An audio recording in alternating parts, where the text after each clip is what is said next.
Welcome to footballgameplan.com, where football makes sense. I'm Emery Hunt, the czar of the playbook. Bring you our NFL Week 3 preview between the Green Bay Packers and the Cincinnati Bengals. Now let's take a look at some keys to victory for both teams, starting with the Packers. The Packers do a great job of forcing a defense to remain disciplined as if they're playing a triple option attack, and they actually force you to cover every quadrant of the field. Now versus Cincinnati, I'd look to take advantage of the Bengals' tendency to get over-aggressive in their front seven with the screen passes to either the backs or to the receivers. Even certain draw plays would be effective as well versus Cincinnati. Now defensively, the pass defense is a mixed bag. The talent is there, but the execution isn't, and is mostly due to a lack of communication that's going on the back end. Now they're going to have to fix that this week versus Cincy, as well as protect the middle of the field. Let's move over to Cincinnati in this matchup, and the Bengals play a good brand of defense. They're aggressive with minimal blown assignments. That's impressive. Now this week versus Green Bay, their discipline will be tested. I would only send extra at Aaron Rodgers in the red zone. The front four needs to play the run on the way to the quarterback. Stay aggressive, but stay disciplined. Now, offensively, the potential is there for these guys to be explosive. Offensive coordinator Jay Gruden does a solid job in being multiple, but he has to put the right mix out there on the field initially, and that's both of the tight ends, and Gresham and Eifert, and the rookie Gio Bernard. I think you might as well just take Ben Jarvis, Green Ellis off the field. He slows down the potential of the offense. Now, this week versus Green Bay, they have to find ways to generate those big splash plays, whether that be in the running game or in the passing game. You can't dink and dunk your way down the field on Green Bay. They're much too athletic and too fast on defense for that to happen. Now let's go inside the lab to take a look at some X's and O's for both teams in this matchup. The Green Bay Packers do a great job of mirroring plays where one play looks exactly like the other play. And I'm going to show you two plays where the run play and the pass play mirror each other, and how they can get Aaron Rodgers on the move, how they're going to utilize their wide receiver as a blocker, and also how they can get a quick hitter in the running game and a big play deep down the field in the passing game. I know that's a lot to digest. I'm going to show you right here how they do it. Now, again, ignore the defense. This is an instructional video to explain how the offense is going to move the football. So a lot of guys always say, well, if they play certain coverages, this is not about the defense in this situation. This is more about the offense. The defense is just drawn up to show the front that the Bengals would utilize in this situation of 4-3. So it's not about how they'll play or different personnel groupings. It's just about the offense. So I had to put that disclaimer out there because I know a lot of guys always ask that question. So in here you see your typical bunch set. Green Bay Packers do a great job of your tight end and 3 wide receivers. So keep that in mind. We're going to utilize this wide receiver as a lead blocker on the middle backer. We're going to get the running back the football on a quick hitter, which could be James Starks, or hopefully this week, Jonathan Franklin. Hopefully he gets a shot. So what we're going to do now, how we're going to have the receivers block, we're going to have the receivers work up, try to get the free safety. We're going to have slot guy try to work up all the way and try to get that strong safety block that's important to the play. We're going to have the backside tackle try to entertain that defensive end while working his way up to get this backer to eliminate him from making the play over here. Center and guard is going to combo block this defensive tackle right there, get him out of the way. We're going to have a base block here with this technique by the play side guard. We're going to have the tackle work up and get this backer.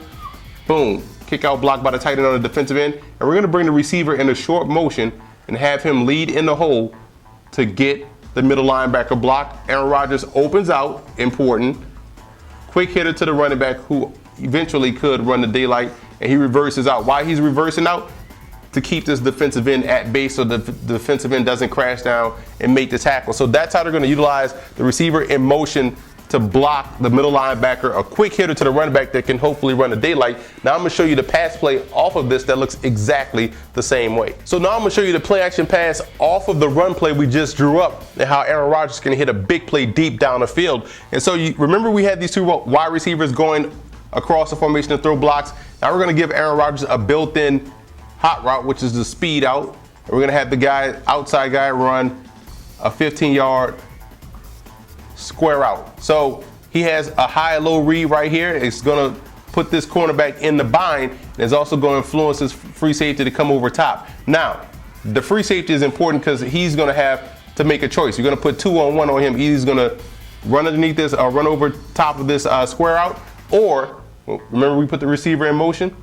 Now instead of going to block the linebacker, he's sprinting across the field trying to draw this free safety up here instead of going over, because this is where you want to go with the football if you're Aaron Rodgers. Now you're going to have the tight end. He's going to block, and then he's going to work over and be that crosser, that late crosser, that delayed crosser.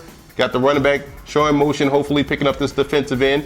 Aaron Rodgers reverses out, and now he's throwing on the move because he's going to read off this inside this defensive end. So you also have the backside guard pulling around, being the lead blocker, so to speak, and hopefully picking up the defensive end so Aaron Rodgers can set up and hit either one of these big plays downfield. Block here. Center's going to try to get this defensive tackle blocked as well as the tackle. Going to get that guy blocked. So here's how the run play looks exactly like the pass play, and where you have a potential big play happening downfield because you have a high-low. You put the cornerback in a high-low situation. Either he's going to get underneath this square out, or he's going to jump the speed out. And this free safety is in a 2-on-1 situation where either he's going to come over and try to get over top this square out, or the deep post cross or going across his face. So he's going to have to make a choice. And 9 times out of 10, whatever choice they make, Aaron Rodgers is intelligent enough and also has the accuracy and velocity to deliver the football to make your choice the wrong one. The Cincinnati Bengals can create some big opportunities for A.J. Green over the middle of the field by pulling the safeties apart and having him sprint down the hash or sprint down the goalpost. And I'm going to show you how they can do that this week versus Green Bay. You see right here, we have a bunch set, and it's all about personnel and formations. So we're going to have Tyler Eifert in the backfield. We're going to have Gresham over here. We're going to put Sanu here at the top of the bunch. And we're going to put A.J. Green over here. We're going to show you how we're going to get A.J. Green in the middle of the field by pulling the safeties apart. So this will be a safety pull play. So what we're going to do, we're going to bring A.J. Green in motion later, but we're going to show you how we're going to get this strong safety out of the way. Gresham is running the backside corner route. Hopefully that pulls the strong safety out of the middle of the field. We're going to give both safeties a 2-on-1 type situation, which is tough to defend. We're going to have Tyler Eifert running a speed out. And we're going to bring A.J. Green in motion. Outside leg of Sanu at the snap of the ball. Sanu is running the rail route to hopefully pull that free safety and also hopefully pull this corner if they make a switch call. And at the snap of the ball, we're going to bring A.J. Green splitting the middle of the field, hopefully creating a rub between corners. Some miscommunication here. The safety has a tough choice. Either he's going to fly under A.J. Green, fly over top A.J. Green to help out, which will leave the rail route wide open, or the strong safety is going to get underneath or try to get over top, which will leave Gresham one-on-one with the linebacker or sitting wide open back there on the corner route. So you see where Andy Dalton can have some opportunities if they can get creative and utilize that bunch formation to get A.J. Green over the middle of the field. The reason why he's a big threat is because of his speed. If they can do that this week versus the Green Bay Packers, there's a lot of big plays to be made over the middle of the field.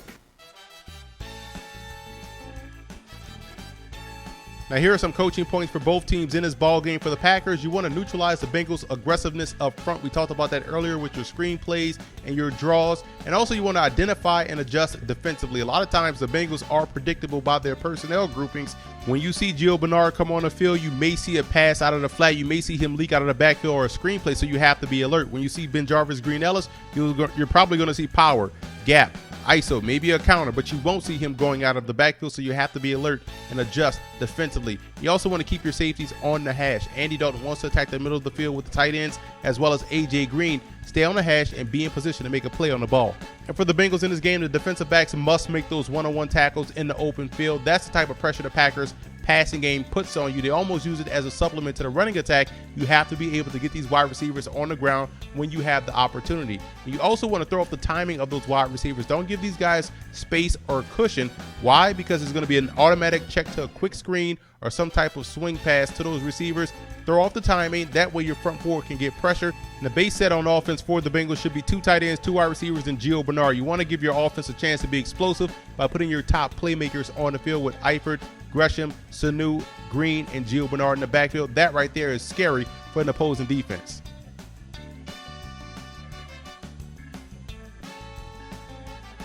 The X factor for the Packers will be their first down defense. You want to get a young football team in backed up pressure type situations so you win on first down defensively and you'll force Cincinnati to make plays consistently throughout the course of a ball game. The X factor for the Bengals will be Andy Dalton. They need him to be consistently good week in, week out in order for this Bengals football team to take the next step. He's solid, but he has to be consistent, and that right there is what has to change in order for these guys to be successful.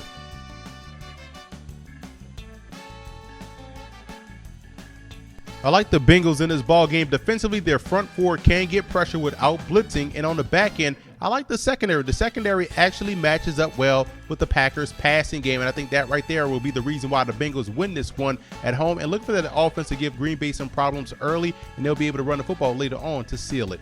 I also want to give a huge shout out to Bengal fan forums and Packer fan forums for always showing football game plan support.